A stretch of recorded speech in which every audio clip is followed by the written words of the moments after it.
Assalamualaikum warahmatullahi wabarakatuh. Alhamdulillah, assalatu wassalam ala rasulillah, wala hawla wala quwata illa billah wa ba'du. Adik-adik sekalian yang mencintai Allah dan semoga pula dicintai oleh Allah Subhanahu wa taala. Alhamdulillah, kita bersyukur kepada Allah Subhanahu wa taala yang telah memberikan kita berbagai macam kenikmatan sehingga pada siang hari ini kita insyaallah ta'ala akan bersama-sama menyimak kisah dari seorang nabi yang mulia yang bernama Nabi Yunus alaihi salam. Kita berdoa ya adik-adik semua, semoga Allah Subhanahu wa taala senantiasa memberikan kita kesehatan. Kak Erlan berdoa semoga adik-adik, ayah bunda semuanya sehat-sehat ya, dan segenap kru, kameramen yang merilai acara ini, yang merekam kajian ini, semuanya dalam keadaan sehat walafiat. Amin ya rabbal alamin. Adik-adik sekalian yang mencintai Allah dan semoga pula dicintai oleh Allah Subhanahu wa taala, hari ini kenapa sih Kak Erlan kok kita mau cerita tentang salah seorang nabi? Iya, karena Kak Erlan mau ceritakan kisah-kisah nabi di setiap hari Selasa ini ya, insyaallah ta'ala, supaya kita bisa dapatkan banyak pelajaran, biar kita merenung, biar kita berpikir. Karena Allah Subhanahu wa ta'ala berfirman, faqsusil qasasa la'allahum yatafakkarun. Kisahkanlah kepada mereka agar mereka mau berfikir, kata Allah. Kenapa kita harus memikirkan? Karena adik-adik semua ada banyak pelajaran yang terkandung di dalam kisah-kisah mereka, para nabi dan para rasul. Makanya dikatakan oleh Allah, laqad kana fi qasasihim ibratun li ulil albab. Sungguh terdapat pelajaran dari kisah-kisah mereka, para rasul, bagi orang-orang yang berfikir. Maka adik-adik sekalian dirahmati oleh Allah Subhanahu wa taala, siang hari ini kita mulai kisah tentang Nabi Yunus, karena Kak Erlan mau ambil hikmah tentang Nabi Yunus yang berkaitan erat dengan wabah corona yang sedang menimpa negeri kita. Makanya adik-adik sekalian, Kak Erlan pilihkan judul kisah tentang Nabi Yunus. Nah adik-adik sekalian, cerita tentang Nabi Yunus ini sebenarnya termasuk kisah Nabi yang cukup pendek dibandingkan dengan kisah-kisah Nabi yang lainnya. Dibandingkan dengan kisahnya Nabi Ibrahim, dibandingkan dengan kisahnya Nabi Yusuf ya, masih jauh lebih pendek dan lebih singkat kisahnya Nabi Yunus alaihi salam ya. Kalau adik-adik sempat buka Al-Quran, kalau misalnya sekarang di dekat tempat duduknya ada posisi Al-Quran yang gak terlalu jauh, silahkan diambil adik-adik ya, sambil buka-buka Al-Qurannya, dan siapkan juga buku catatannya supaya nanti faedah yang kita dapatkan jadi lebih maksimal. Siap adik-adik ya? Baik, insyaallah ta'ala. Nah adik-adik sekalian, kalau bicara tentang kisahnya Nabi Yunus, kita nanti akan membuka beberapa firman Allah Subhanahu wa ta'ala. Di antaranya ada di surat Al-Anbiya ayat ke-87 sampai ke-88. Sudah dicatat belum? Surat apa tadi Kak Erlan? Surat Al-Anbiya ayat ke-87 sampai ke-88. Ini firman Allah yang pertama ya.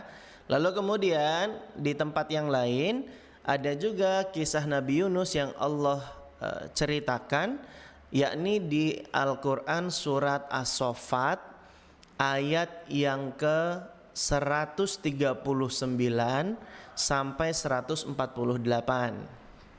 Sudah? Jadi ada di surat Al-Anbiya. Surat Al-Anbiya itu surat ke-21 ya, ayat ke-87 sampai 88. Lalu kemudian ada juga di surat As-Saffat ayat 139 sampai 148.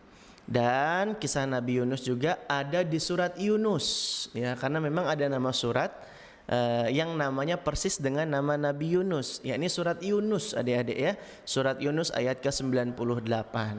Nah, Kak Erlan nanti akan bercerita mengacu kepada firman Allah dari 3 surat yang Kak Erlan sebutkan tadi.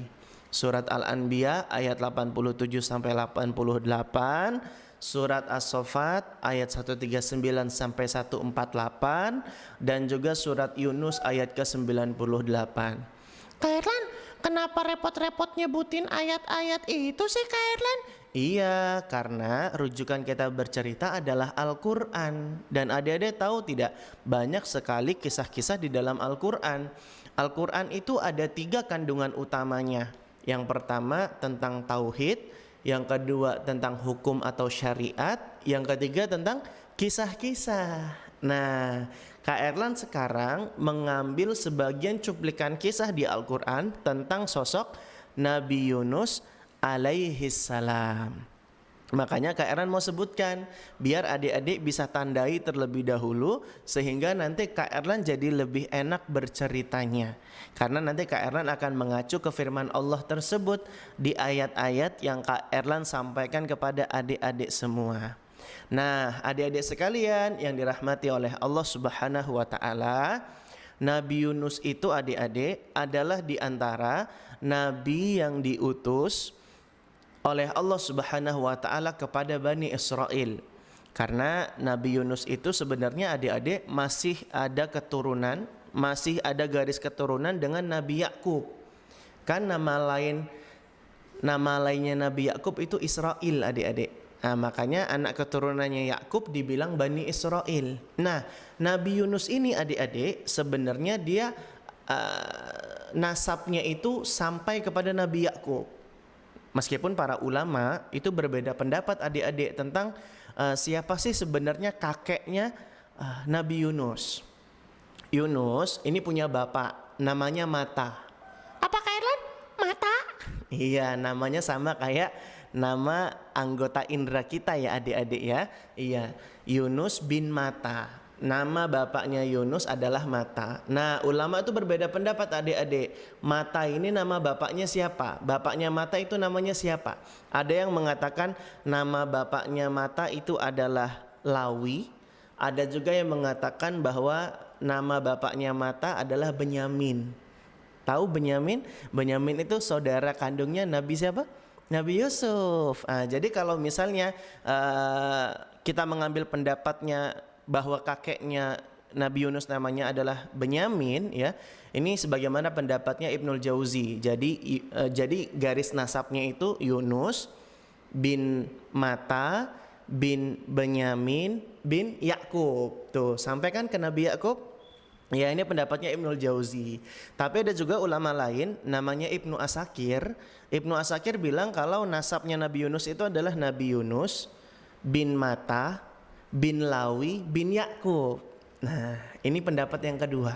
Tapi ini cuma sekedar tambahan wawasan saja buat kita adik-adik. Yang jelas kita sudah sepakat dan tahu bahwa Nabi Yunus itu adalah anaknya Mata dan dia merupakan cucunya garis keturunan dari Nabi Yakub alaihi salam. Bisa difahami sampai sini adik-adik?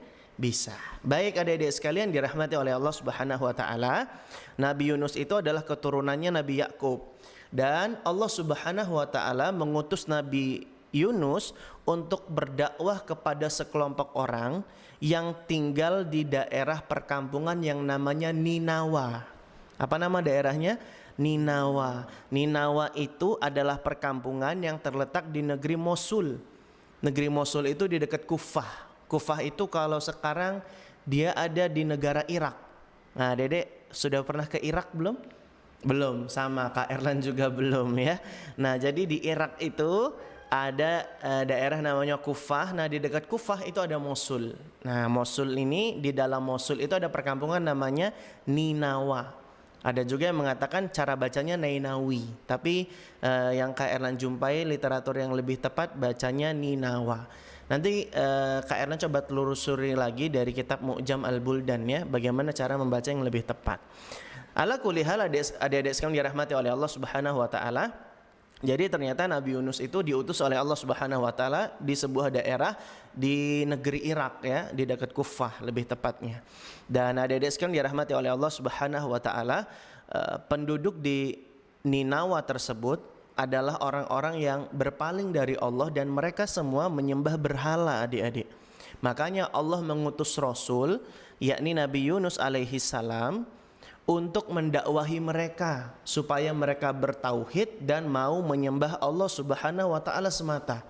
Tapi adik-adik, ternyata penduduk Ninawa, penduduk di kampung tersebut, mereka menolak ajakan Nabi Yunus.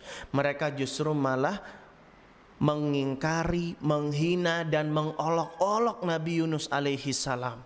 Akhirnya adik-adik, Nabi Yunus pun sebagai manusia yang biasa merasa kesal dan marah kepada mereka semua. Hingga kemudian Nabi Yunus memberitahukan kepada mereka para penduduk kampung tersebut bahwasanya Allah Subhanahu wa taala akan mengazab mereka selang waktu 3 hari. Dan Nabi Yunus bertekad ingin meninggalkan mereka. Karena Nabi Yunus ketika itu adik-adik saking begitu marah dan kesalnya, Nabi Yunus pun ingin meninggalkan mereka. Kenapa gitu Kak Erlan? Soalnya orang-orang di kampung tersebut nggak mau nerima dakwahnya Nabi Yunus. Diajak untuk jadi orang baik tapi nggak mau. Justru malah ketika diajak malah mereka mengolok-olok, mereka menghina, mereka justru malah mengingkari apa-apa yang diajarkan oleh Nabi Yunus alaihi salam. Maka kemudian adik-adik sekalian dirahmati oleh Allah Subhanahu wa taala, kemudian Nabi Yunus meninggalkan penduduk yang ada di kampung tersebut. Meskipun adik-adik Nabi Yunus ini meninggalkan mereka itu tanpa izin dari Allah Subhanahu wa taala, karena saking begitu marah dan kesalnya Nabi Yunus. Dan ketika Nabi Yunus pergi tanpa izin dari Allah, ini merupakan sebuah kesalahan yang nanti Kak Eran akan ceritakan bahwa Allah Subhanahu wa taala akan menegur Nabi Yunus karena sudah berbuat kesalahan ini. Nah, adik-adik sekalian dirahmati oleh Allah Subhanahu wa taala, bagaimana nasibnya para penduduk kampung Ninawa tadi? Ternyata adik-adik mereka sadar ternyata Nabi Yunus sudah pergi meninggalkan mereka dan mereka ketakutan. Mereka khawatir kalau azab yang tadi dibilang oleh Nabi Yunus benar-benar akan terjadi dan menimpa mereka. Maka kemudian adik-adik, ketika azab itu hampir-hampir datang, mereka kemudian menangis bercucuran air mata. Mereka benar-benar berteriak ketakutan dan mereka pun memanggil nama Allah Subhanahu wa taala. Mereka berdoa dengan merendahkan diri. Mereka yang tadinya nyembah berhala, sekarang mereka campakkan berhalanya. Mereka kini beriman kepada Allah Subhanahu wa taala. Ayah, ibu, anak-anak, simbah-simbah, kakek, nenek, semuanya adik-adik mereka ketakutan dan benar-benar penuh ketundukan berdoa minta tolong sama Allah Subhanahu wa taala.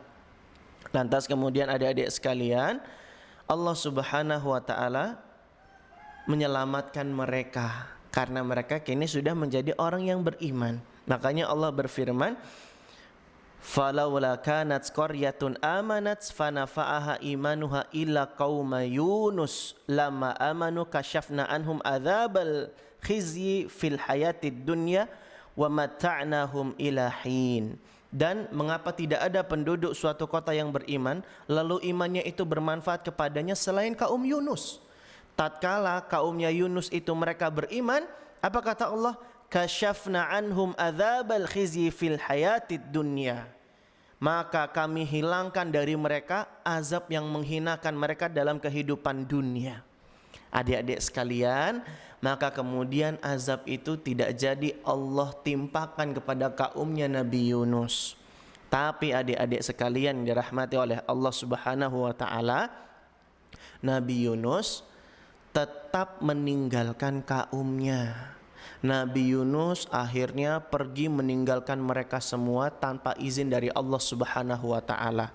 Dan adik-adik, ini merupakan sebuah kesalahan ya. Makanya Allah Subhanahu wa taala tegur. Tapi kan Nabi Yunus juga merupakan seorang manusia yang kata Nabi SAW, kullu bani Adam khata'.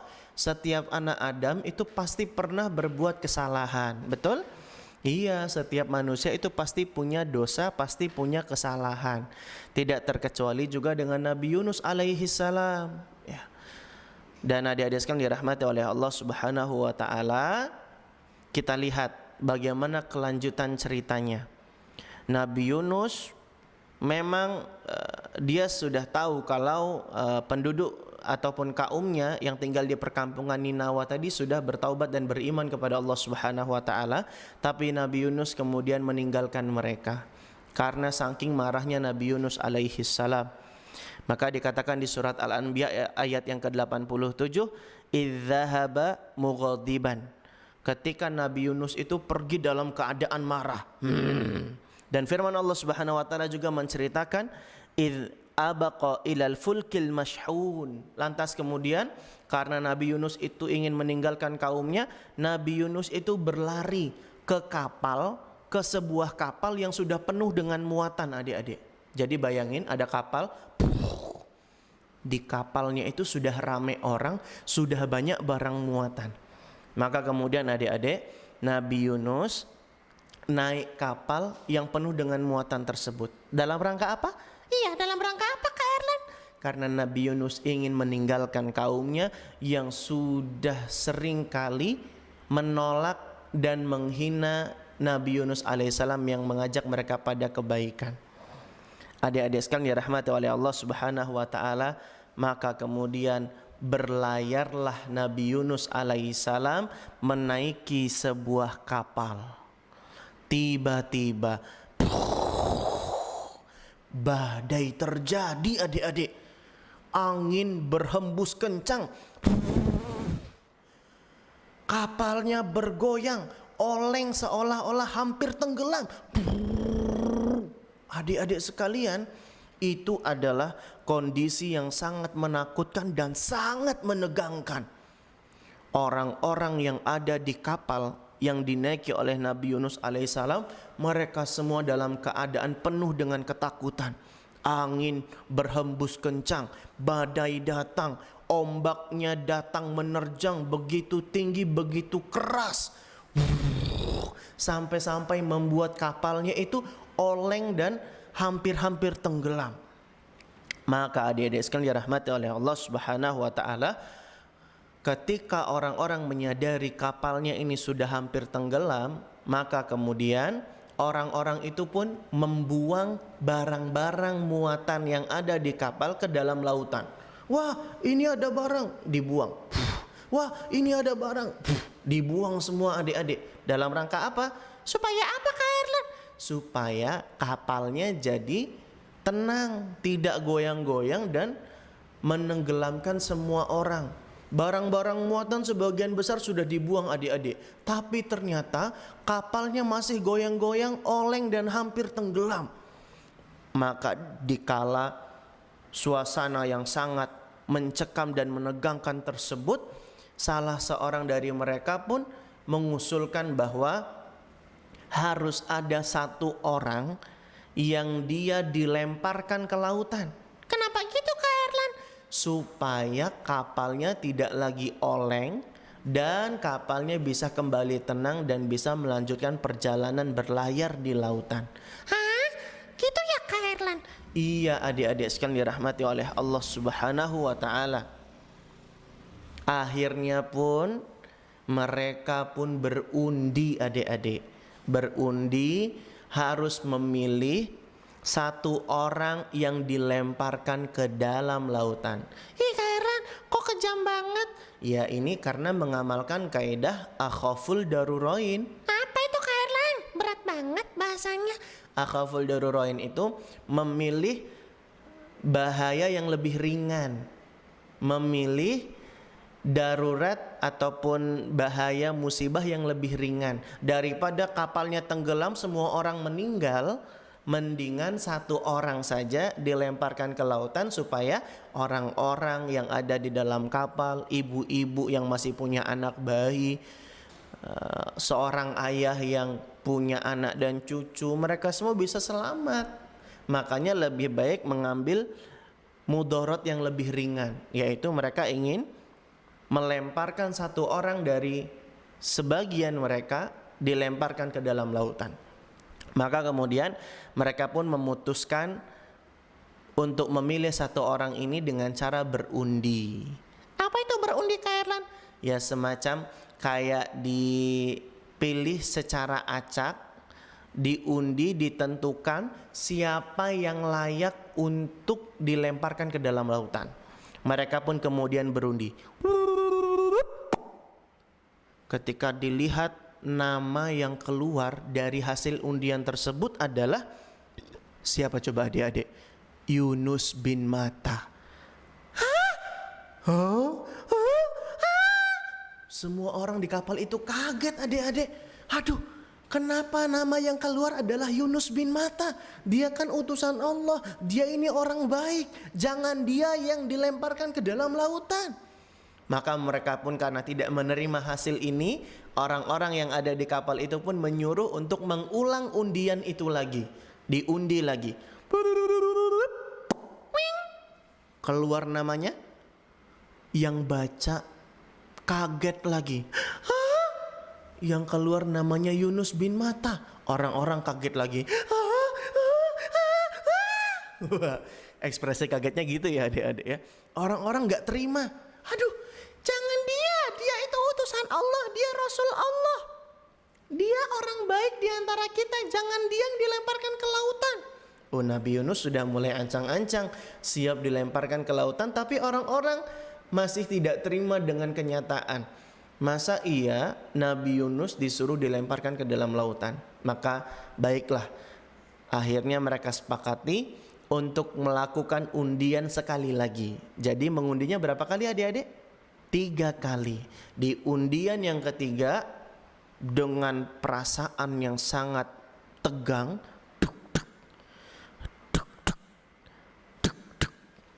diundilah untuk ketiga kalinya. Dibacakan siapakah nama yang harus dilemparkan ke lautan. Orang-orang makin kaget adik-adik. Ternyata 3 kali nama yang keluar adalah nama Yunus bin Matta. Nabi Yunus alaihissalam harus rela dilemparkan ke dalam lautan. Nabi Yunus membaca pertanda ini adik-adik. Dia tahu kalau ini bisa jadi adalah teguran dari Allah Subhanahu wa ta'ala. Setelah diundi ternyata nama Nabi Yunus yang selalu keluar. Fasahama fakana minal mudhadin. Lalu Nabi Yunus dikala itu termasuk orang-orang yang kalah. Kenapa? Karena ketika itu nama Nabi Yunus selalu keluar 3 kali. Itu artinya apa? Nabi Yunus harus dilemparkan ke dalam lautan. Ada yang mengatakan sebuah cerita bahwa Nabi Yunus dilemparkan. Tapi ada juga yang bilang kalau Nabi Yunus yang sendiri loncat ke dalam lautan. Adik-adik sekalian dirahmati oleh Allah Subhanahu wa ta'ala, Nabi Yunus alaihissalam kalah dalam undian tersebut. Nama Nabi Yunus selalu keluar 3 kali berturut-turut. Itu artinya Nabi Yunus harus masuk ke dalam lautan, dilemparkan dari dalam kapal. Ketika Nabi Yunus sudah bersiap untuk tenggelam di dasar lautan, loncat dari kapal, tiba-tiba adik-adik ada ikan besar yang langsung menelan tubuhnya Nabi Yunus alaihissalam. Seorang ulama bernama Ibnu Jarir, ini ulama tafsir adik-adik, menceritakan kepada kita bahwa Allah Subhanahu wa ta'ala memerintahkan ikan paus. Allah Subhanahu wa ta'ala memerintahkan ikan paus yang besar untuk memakan tubuhnya Nabi Yunus. Tapi uniknya adik-adik, Allah perintahkan ikan paus ini untuk tidak mengoyak dan mencabik-cabik tubuhnya Nabi Yunus. Allah perintahkan ikan besar ini untuk tidak boleh mematahkan tulangnya Nabi Yunus. Jadi Nabi Yunus meskipun sudah dimakan ikan besar itu, Nabi Yunus itu masih dalam keadaan hidup, adik-adik. Hah, Kak Erlan, kok bisa gitu? Biasanya kan kalau udah dimakan ikan gede, taringnya tajam, langsung mati. Gitu, Kak Erlan. Nggak gitu, adik-adik. Yang memiliki ikan paus itu siapa? Allah. Yang menguasai ikan paus siapa? Allah. Yang punya lautan siapa? Allah. Yang mengatur lautan siapa? Allah. Jadi seluruh isi semesta ini punya siapa? Punya Allah. Dan Allah berhak untuk mengaturnya. Dan Allah kalau sudah memerintahkan makhluknya, makhluknya itu akan taat kepada Allah Subhanahu wa ta'ala. Jadi ini kuasanya Allah, di mana ikan besar tersebut, ya, meskipun dia memakan tubuhnya Nabi Yunus, tapi dia tidak mengoyak-oyak dagingnya, tidak juga mematahkan tulangnya, sehingga Nabi Yunus pun dalam keadaan tubuh yang utuh di dalam perutnya ikan besar yang sebagian orang mengatakan itu adalah ikan paus. Adik-adik sekalian yang mencintai Allah Subhanahu wa ta'ala, kita di sini juga berarti belajar tentang tauhid rububiyah, adik-adik. Apa, Kak Erlan? Tauhid rububiyah. Kak Erlan ulang ya. Tauhid rububiyah. Tauhid rububiyah itu adalah kita menjadikan Allah satu-satunya, bahwa Allah lah yang menciptakan, yang memiliki dan mengatur seluruh alam semesta. Karena ini semua adalah perbuatan-perbuatannya Allah. Menjadikan Allah satu-satunya dalam hal perbuatan Allah, ini namanya tauhid rububiyah. Faham? Paham ya? Jadi makna Rob sendiri itu ada 3. Yang memiliki, yang mengatur, yang menciptakan. Faham adik-adik ya? Nah, wajar saja ikan paus itu tidak mengoyak-oyak tubuhnya Nabi Yunus, tidak mematahkan tulangnya, tidak mematikan Nabi Yunus. Kenapa? Karena Allah yang sudah mengaturnya. Kan Allah yang punya ikan paus, betul?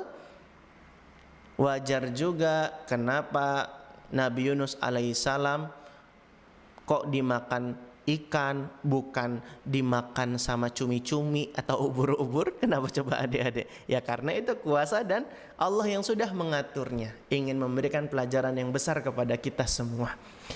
Makanya adik-adik sekalian dirahmati oleh Allah Subhanahu wa ta'ala, kita harus minta segala sesuatu itu kepada Allah Subhanahu wa ta'ala, karena Allah yang mengatur seisi alam semesta.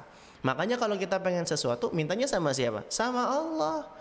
Bayangin, memerintahkan ikan besar aja Allah kuasa. Betul nggak? Menjaga nyawanya Nabi Yunus aja Allah bisa. Mengatur segala alam semesta itu adalah perbuatannya Allah Subhanahu wa ta'ala. Termasuk juga menyingkirkan dan menghilangkan wabah corona, ya. Ini juga adalah kuasanya Allah Subhanahu wa ta'ala. Makanya kalau kita pengen minta supaya Allah hilangkan wabah corona ini, mintanya sama siapa? Mintanya sama Allah. Karena Allah yang mengatur alam semesta, Allah yang memiliki dan menciptakannya. Betul tidak? Betul. Jadi mintanya cuma sama Allah. Boleh nggak minta dihilangkan wabah virus corona ini tapi mintanya sama pohon? Nggak boleh, karena pohon nggak ngatur alam semesta. Betul nggak? Minta sama kuburan, boleh nggak? Nggak boleh, karena kuburan itu nggak ngatur alam semesta. Betul nggak? Betul. Boleh nggak mintanya sama hewan? Hewan nggak ngatur alam semesta. Yang ngatur alam semesta itu Allah. Betul tidak? Betul. Makanya Nabi bilang, idza sa'alta fas'alillah. Jika kamu meminta, maka mintalah kepada Allah. Kita yakin Allah yang menciptakan ini semua dan Allah yang mengaturnya. Jadi mintalah kesembuhan, mintalah kesehatan, mintalah keamanan kepada Allah yang menciptakan seluruh isi alam. Makanya adik-adik kita harus yakin kalau Allah pencipta kita. Ngomong-ngomong tentang Allah pencipta kita, Kak Erlan baru nerbitin buku baru loh ya. Judulnya Allah Pencipta Kita. Sudah punya belum? Kalau belum nanti minta Abi Umenya untuk beli ya. Lumayan Kak Erlan promosi jadinya ya. Masya Allah. Adik-adik sekalian dirahmati oleh Allah Subhanahu wa ta'ala, Nabi Yunus pun adik-adik akhirnya sekarang berada di perutnya ikan paus. Kalau ikan paus itu kan yang di atas kepalanya ada lubang terus mancur air gitu ya adik-adik ya. Adik-adik sekalian dirahmati oleh Allah Subhanahu wa taala, Nabi Yunus kini sekarang merasakan 3 kegelapan. Hah? 3 kegelapan Kak Erlan? Iya. Gelapnya perut ikan paus karena di dalam perut ikan paus nggak ada lampu, betul nggak? Betul. Yang kedua, gelapnya dasar lautan. Yang ketiga, gelapnya malam. Jadi Nabi Yunus itu merasakan 3 kegelapan sekaligus adik-adik. Dan para ulama berbeda pendapat tentang berapa lama sih Nabi Yunus di dalam perut ikan paus. Ada yang bilang 3 hari, ada yang bilang 7 hari, ada yang bilang 40 hari. Lama ya, lama banget. Tapi ada juga ulama yang bilang kalau Nabi Yunus di dalam perut ikan paus itu cuma sehari saja. Ada yang berpendapat juga demikian. Ala kulli hal adik-adik sekalian, berapapun harinya, ini menunjukkan bahwa Allah Subhanahu wa taala berkuasa atas makhluk-makhluknya. Nabi Yunus setelah berdiam cukup lama di perut ikan paus ya, nanti kemudian Allah Subhanahu wa taala mengeluarkan Nabi Yunus dari perut ikan paus dan kemudian Nabi Yunus menjadi selamat. Bagaimana detail ceritanya? Ibnu Katsir, salah seorang ulama tafsir. Nah, adik-adik, Kak Erlan ini sering sebut nama ulama, jadi jangan sampai lupa ya. Tadi Kak Erlan sudah sebut nama ulama siapa? Ibnul Jauzi. Sebut juga nama siapa tadi? Ibnu Asakir ya. Sekarang Kak Erlan sebut nama ulama, namanya Ibnu Katsir. Ibnu Katsir ini penulis kitab Qasasul Anbiya, kisah-kisah para nabi adik-adik. Dan Kak Erlan banyak merujuk kisah ini dari kitabnya Ibnu Katsir tersebut. Dan Ibnu Katsir ini memang pakar tafsir juga adik-adik ya.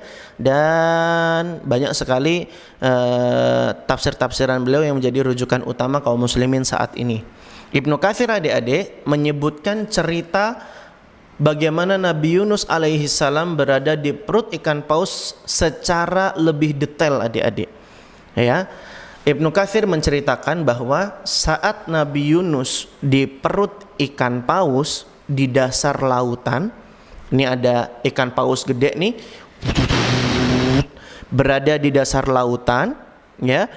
Kemudian adik-adik, Nabi Yunus yang tadinya pingsan di dalam perut ikan paus itu menjadi tersadar.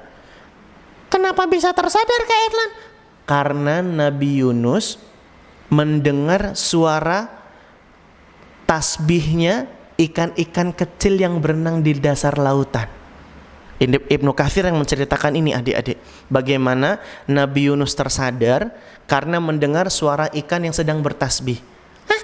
Emang ikan bisa bertasbih Kak Erlan? Adik-adik tahu nggak, hewan-hewan itu mereka itu bertasbih kepada Allah meskipun kita nggak tahu dan kita nggak dengar suaranya. Bahkan jangan salah, hewan-hewan yang di daratan dan juga ikan-ikan yang berenang di lautan, mereka itu di sela-sela tasbihnya juga mendoakan ampunan. Buat siapa? Buat orang-orang yang menuntut ilmu agama. Tuh adik-adik, bahkan daun yang sedang bergoyang-goyang melambai tertiup angin itu juga sebenarnya adalah mereka itu sedang bertasbih mengingat Allah. Makanya adik-adik, kita jangan sampai kalah sama hewan yang mereka rajin bertasbih mengingat Allah. Apalagi di tengah wabah corona seperti ini, kita harusnya makin semangat dan makin giat untuk berzikir mengingat Allah. Dan adik-adik sekalian yang dirahmati oleh Allah Subhanahu wa taala, Nabi Yunus yang saat itu sudah tersadar, sudah siuman dari pingsannya karena mendengar suara tasbih dari ikan kecil yang berenang di dasar lautan. Lantas kemudian Nabi Yunus pun menyesali kesalahannya, mengakui kesalahannya. Lalu Nabi Yunus pun ikut bertasbih. Bagaimana bunyi tasbih yang disebutkan oleh Nabi Yunus? Sekaligus bacaan ini adalah doanya Nabi Yunus supaya selamat dari ikan paus. Nabi Yunus pun berdoa, La ilaha illa anta subhanaka inni kuntu minadh zalimin. Diulang Kak Erlan. La ilaha illa anta subhanaka inni kuntu minadh zalimin. Kak Erlan, aku coba sendiri ya. Coba boleh. La ilaha illa anta. Kak Erlan diam dulu, aku dulu yang ngomong. Ya, coba gimana? Dengerin ya Kak Erlan ya. La ilaha illa anta. Terus? Subhanaka. Inni kuntu minadz zalimin. Pintar, Masya Allah, barakallahu fiik. La ilaha illa anta, tidak ada ilah yang berhak disembah selain Engkau ya Allah. Subhanaka, maha suci Engkau ya Allah. Inni kuntu minadz zalimin, sesungguhnya aku termasuk orang-orang yang zolim. Nabi Yunus adik-adik sebenarnya tahu kesalahannya, yakni meninggalkan kaumnya dalam keadaan marah tanpa izin dari Allah Subhanahu wa taala. Tapi dosanya Nabi Yunus ini tidak disebutkan di dalam doanya ini karena Nabi Yunus malu. Para ulama menyebutkan demikian. Sehingga Nabi Yunus sekedar mengakui kalau dia termasuk orang-orang yang zolim. Inni kuntu minal zolimin. Karena hakikatnya taubat adalah menyesali kesalahan, mengakui kesalahannya adik-adik, dan bertekad tidak mengulangi kesalahan tersebut. Maka Nabi Yunus pun berdoa, La ilaha illa anta subhanaka inni kuntu minadz zalimin. Dan adik-adik sekalian, ternyata kalimatnya Nabi Yunus ini adalah kalimat yang bisa kita jadikan sebagai doa yang sangat mustajab. Karena Nabi SAW pernah bersabda, Da'watu akhi dhinnuni mada'a biha makrubun illa farrajallahu anhu. Doa saudaraku yang namanya Dhinnun. Dhinnun ini adalah nama lainnya Nabi Yunus. Nama lainnya Nabi Yunus disebut oleh Nabi SAW Dhinnun atau Dhunun. Ada juga kalau di Al-Quran disebut Sahibul Hud, ya, ini orang yang ada di dalam perut ikan paus, ya. Nah, kata Nabi SAW, Da'watu akhi Dhinnuni, doa dari saudaraku, yakni Nabi Yunus alaihissalam, mada'a biha makrubun ila farajallahu anhu. Tidaklah seseorang yang dalam kesulitan lalu berdoa dengan doa ini, melainkan Allah Subhanahu wa taala akan lepaskan dia dari kesulitan-kesulitan itu. Kak Erlan, aku nih lagi jujur aja Kak Erlan ya, lagi susah banget selama wabah corona Kak Erlan. Aduh, tugas dari guru-guru banyak. Umi aku suka marah-marah, capek Kak Erlan, pusing. Lagi kesulitan, baca zikir ini, baca doa ini. Gimana tadi Kak Erlan? La ilaha illa anta subhanaka inni kuntu minadz zalimin. Nah, adik-adik kata Nabi, tidaklah seseorang yang berada dalam kesulitan membaca doa ini, doanya Nabi Yunus ini, melainkan Allah akan lepaskan dia dari kesulitan tersebut. Maka adik-adik, ayo kita amalkan bacaan yang sangat luar biasa ini. Dan adik-adik sekalian, Ibnu Katsir masih melanjutkan ceritanya.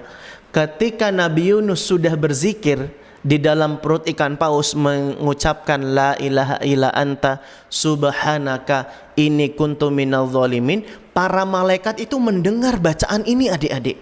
Lalu kemudian para malaikat bertanya kepada Allah, Ya Rabb, kami mendengar suara tasbih yang kami tidak ketahui di belahan bumi mana asalnya. Kemudian Allah menjawab bahwa itu adalah tasbihnya dari hambaku yang bernama Yunus, yang sekarang aku tahan di dalam perut ikan paus. Lantas kemudian para malaikat pun membantu Nabi Yunus dengan mendoakan ampunan kepada Allah Subhanahu wa taala untuk Nabi Yunus. Lalu kemudian adik-adik, Allah pun menjawab doa-doa dari Nabi Yunus dan para malaikat. Lantas Allah Subhanahu wa taala pun menyelamatkan dan menerima doa-doa dari mereka semua. Makanya di surat Al-Anbiya ayat ke-88 Allah berfirman, fastajabna lahu wa najjainahu minal ghammi wa kadzalika nunjil mu'minin. Maka kami telah perkenankan doanya dan menyelamatkannya daripada kesusahan dan kesulitan, kesedihan dan kedukaan. Wa kadzalika nunjil mu'minin, dan demikianlah kami selamatkan orang-orang yang beriman. Adik-adik, ternyata orang-orang yang beriman itu diselamatkan oleh Allah Subhanahu wa taala. Sebagaimana Nabi Yunus yang dia menyesali kesalahannya dan dia beriman kepada Allah, Allah selamatkan ia karena imannya. Sebagaimana kaumnya Nabi Yunus yang ditinggalkan oleh Nabi Yunus, kenapa mereka bisa selamat dari azab? Karena mereka beriman kepada Allah Subhanahu wa taala. Makanya ketika kita sedang ditimpa musibah, maka kita sebagai seorang hamba harus beriman kepada Allah. Banyak-banyak minta ampun kepada Allah dan juga bersegera melakukan amal-amal ketaatan sebanyak-banyaknya kepada Allah. Ini yang harus kita lakukan adik-adik, karena tahu tidak adik-adik bahwasanya musibah yang menimpa kita itu semua adalah karena dosa dan kesalahan kita. Makanya kata Allah, "Zaharul fasad fil barri wal bahr bima kasabat aydin nas." Telah nampak kerusakan di daratan dan di lautan karena siapa? Karena ulah tangan manusia, karena dosa-dosanya manusia. Maka kemudian Allah uji dan berikan musibah kepada manusia. Makanya adik-adik, ketika wabah corona ini kita harusnya makin bersemangat untuk bertaubat kepada Allah, beriman kepada Allah, semangat melakukan amal-amal ketaatan. Jangan malahan kita ketika wabah corona ini malah makin sering ngambek sama orang tua, makin sering males-malesan sholatnya, makin susah ngafal dan baca Qur'annya. Jangan begitu. Kalau pengen musibah ini diangkat, ayo beriman kepada Allah, bertaubat kepada Allah Subhanahu wa ta'ala.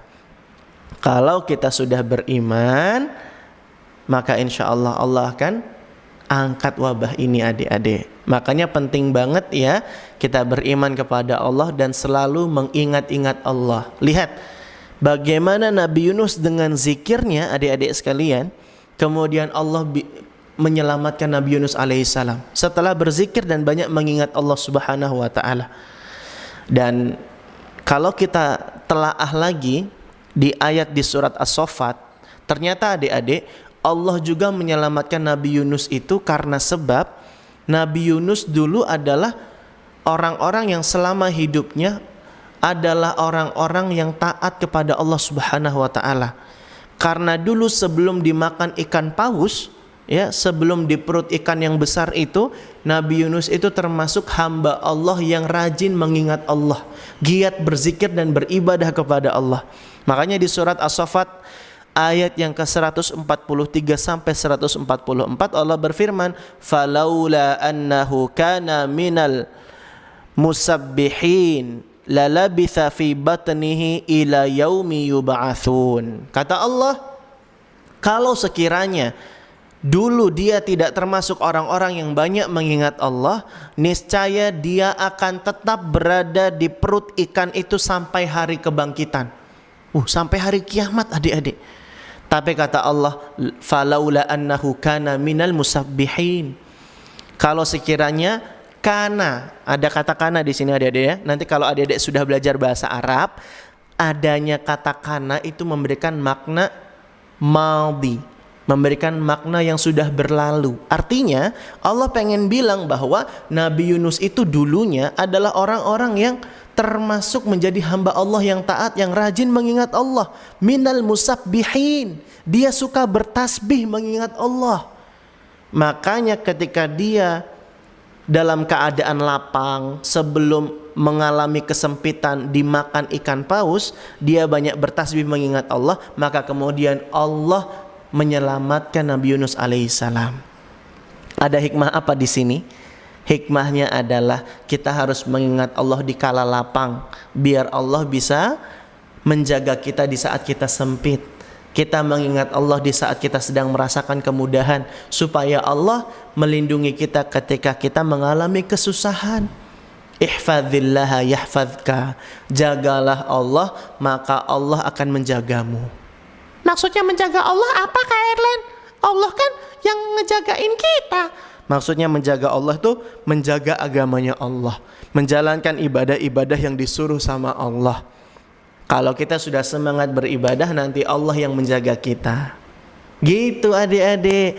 Makanya mari kita bangun kebiasaan untuk rajin zikir ngingat Allah, rajin baca Quran, rajin beribadah, rajin sholat, untuk semakin giat beribadah kepada Allah, biar Allah jaga kita. Kalau ketika muda kita udah semangat beribadah kepada Allah, nanti ketika tua Allah yang jaga kita. Adik-adik pernah dengar kisahnya Abu Syuja belum? Siapa Kak Erlan? Abu Syuja, ini juga seorang ulama. Lumayan ya. Hari ini kita belajar nama ulama banyak loh hari ini ya. Tadi Kak Erlan udah sebut Ibnul Jauzi, Ibnu Asakir, Ibnu Katsir. Sekarang siapa barusan nih? Abu Syuja. Abu Syuja itu yang nulis kitab fikih. Kalau kita belajar fikih Syafi'i nanti banyak kita sering menjumpai nama-nama beliau. Nanti ya kalau udah gede, udah bisa bahasa Arab, nanti baca kitabnya Abu Syuja. Nah, Abu Syuja itu adik-adik, waktu itu usia dia sudah 80-an tahun. Jadi usianya sudah cukup tua, sepuh sekali. Kak Erlan lupa 60 atau 80 tahun. Pokoknya sudah tua ketika itu ya. Dan saat itu adik-adik, Abu Syuja itu bisa melompat cukup jauh. Wing! Pemuda yang ototnya kekar, badannya kuat aja nggak mampu untuk lompat sejauh itu. Ketika ditanya kepada Abu Syuja, kenapa wahai Syekh, kok Anda bisa melompat sejauh itu? Kata Abu Syuja, ini karena ketika muda aku menjaga agama Allah, ketika tua Allah yang menjagaku. Gitu adik-adik, ingat Allah di waktu muda biar Allah jaga kita sampai kita tua. Ingat Allah dikala kita merasakan lapang dan mudah, supaya Allah jaga kita ketika kita merasakan sulit dan susah. Di saat wabah corona kan kita banyak waktu luang, betul nggak? Kita merasakan lapang, waktunya banyak senggang, betul nggak? Maka di saat itu kita harus banyak mengingat Allah, menjaga agama Allah, biar nanti Allah yang selalu melindungi dan menjaga kita semua. Sebagaimana Nabi Yunus alaihi salam yang dia berzikir, bertasbih, mengingat Allah di kala hidupnya, lantas kemudian Allah pun selamatkan Nabi Yunus dari perut ikan paus. Fanabadnahu bil ara'i wa huwa sakim. Kemudian kata Allah Subhanahu wa taala, kemudian kami lemparkan tubuhnya Nabi Yunus itu ke daratan yang tandus. Tiba-tiba tubuhnya Nabi Yunus itu keluar dari perutnya ikan yang besar tadi. Sedang dia dalam keadaan sakit karena memang cukup lama berdiam di perut ikan yang besar itu, adik-adik nggak makan, nggak minum, tapi masih tetap hidup. Makanya seolah-olah Nabi Yunus itu dalam keadaan yang sangat lemas banget, dalam keadaan sakit, keadaannya lemah, kayak baru keluar dari cangkang telur. Begitu capek, begitu lemah, begitu letih, begitu lesu adik-adik. Tapi rahmat Allah tidak cukup di situ adik-adik. Ternyata Allah berikan nikmat lagi. Setelah Allah kasih nikmat Nabi Yunus diselamatkan dan dikeluarkan dari perut ikan paus, lalu kemudian wa ambatsna alaihi syajaratan min yaqtin. Kemudian untuk Nabi Yunus kata Allah, kami tumbuhkan sebatang pohon dari jenis labu. Jadi ada pohon labu di tanah tempat Nabi Yunus itu terdampar adik-adik. Para ulama juga banyak mengkaji ini, kenapa pohon labu yang ditumbuhkan? Karena pohon labu itu mulai dari daunnya, buahnya, semuanya bisa dimanfaatkan adik-adik. Daunnya bisa buat pakaian, buahnya juga rasanya enak, dan buah labu itu mau masih mentah ataupun matang bisa dikonsumsi dan dimakan. Jadi ini menunjukkan kasih sayangnya Allah Subhanahu wa taala. Ditumbuhkan pohon labu, wa ambatsna alaihi syajaratan min yaqtin wa arsalnahu ila mi'ati alfin aw yazidun. Dan kemudian Allah utus Nabi Yunus kepada kaumnya, yang ternyata adik-adik kaumnya itu yang sudah beriman kepada Allah jumlahnya berapa? Mi'ati alfin, 100.000 orang, aw yazidun, atau lebih. Ternyata yang beriman kepada Allah sekarang sudah banyak adik-adik. Para ulama juga beda pendapat. Ada yang bilang jumlah kaumnya Nabi Yunus itu 120.000, ada yang bilang 130.000, ada juga yang bilang 170.000. Masya Allah. Adik-adik sekalian dirahmati oleh Allah Subhanahu wa taala, ada hikmah apa ya yang bisa kita dapatkan dari kisahnya Nabi Yunus ini? Yang pertama, kita menyadari setiap manusia pasti pernah berbuat kesalahan, tapi sebaik-baik mereka adalah yang bertaubat kepada Allah Subhanahu wa taala, menyesali dirinya, mengakui kezoliman dirinya. Makanya Nabi Yunus tadi bilang apa? Inni kuntu minadz-dzalimin. Sungguh aku termasuk orang yang zolim. Sama seperti Nabi Adam, kakek moyang kita. Nah, bukan nenek moyang ya. Kalau nenek kan perempuan. Ini kakek moyang kita, Nabi Adam alaihissalam juga kan pernah berbuat dosa ya adik-adik ya. Apa dosanya Nabi Adam? Mendekati pohon yang terlarang. Akhirnya karena satu dosa ini Nabi Adam dikeluarkan oleh Allah dari surga. Bayangin, gara-gara satu dosa Nabi Adam keluar dari surga. Kita dosanya udah berapa nih? Kita jadi takut ya. Meskipun kita juga tetap berharap Allah akan mengampuni dosa-dosa kita. Nabi Adam juga menyesali dosanya. Apa doanya Nabi Adam?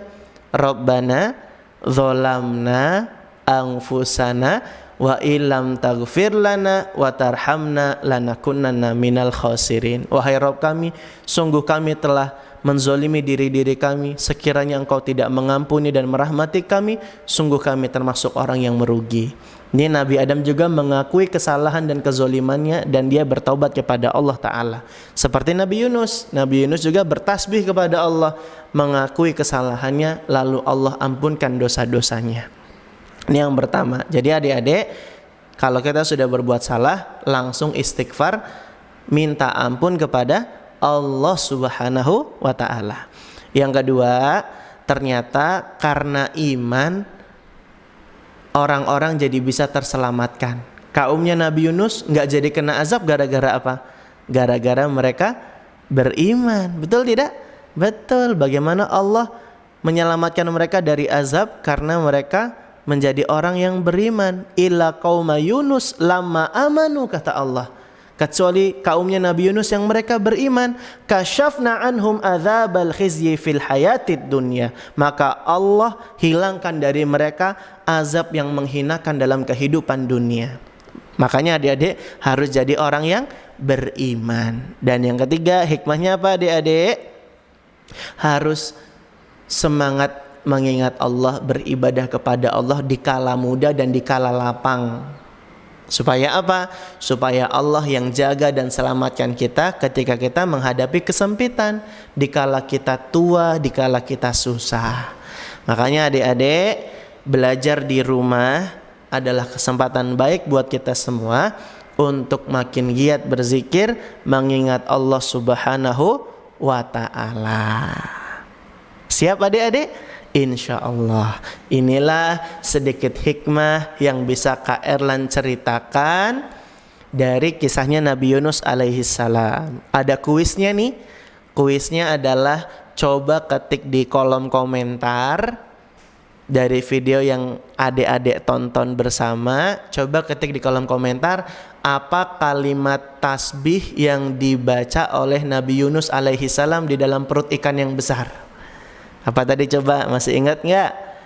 Kailan ulang ya, dituliskan ulang ya. La ilaha illa anta subhanaka inni kuntu minadz dzalimin. Kalau kalian hafal, buktikan dengan tulis di kolom komentar dan sampaikan kalimat ini ke Abi dan Uminya ya. Insyaallah taala. Yuk kita hafalkan bersama. Dan semoga cerita dari Kak Erlan ini menginspirasi dan memberikan faidah buat kita semua. Demikianlah adik-adik kajian bersama Kak Erlan, dan terima kasih juga kepada segenap ikhwah yang sudah merelay kajian ini. Semoga bermanfaat buat anak-anak dan adik-adik kita semua dan bisa menemani waktu-waktu senggang mereka ketika berada di rumah. Insya Allah kita jumpa lagi hari Rabu besok ya. Kak Erlan insya Allah akan ngisi kajian anak setiap hari Selasa, Rabu dan Jumat ya. Kalau Selasa ini siang waktunya, kalau Rabu dan Jumat sore. Nah, besok Rabu kita mau kajian tentang sirah sahabat Abu Bakar As-Siddiq ya, insyaallah taala. Adapun hari Kamisnya kajian parenting untuk ayah bunda siang hari ya, insyaallah taala. Demikian kajian bersama Kak Erlan hari ini. Tetap semangat ya adik-adik, dan jangan lupa zikirnya la ilaha illa anta subhanaka inni kuntu minadh-dhalimin. Demikian, semoga bermanfaat. Subhanakallahumma wa bihamdika asyhadu alla ilaha illa anta astaghfiruka wa atubu ilaik. Wa sallallahu ala nabiyyina wa ala alihi wa sahbihi wa sallam. Wa akhiru da'wana anil hamdulillahi rabbil alamin. Tsumma assalamu alaikum warahmatullahi wabarakatuh.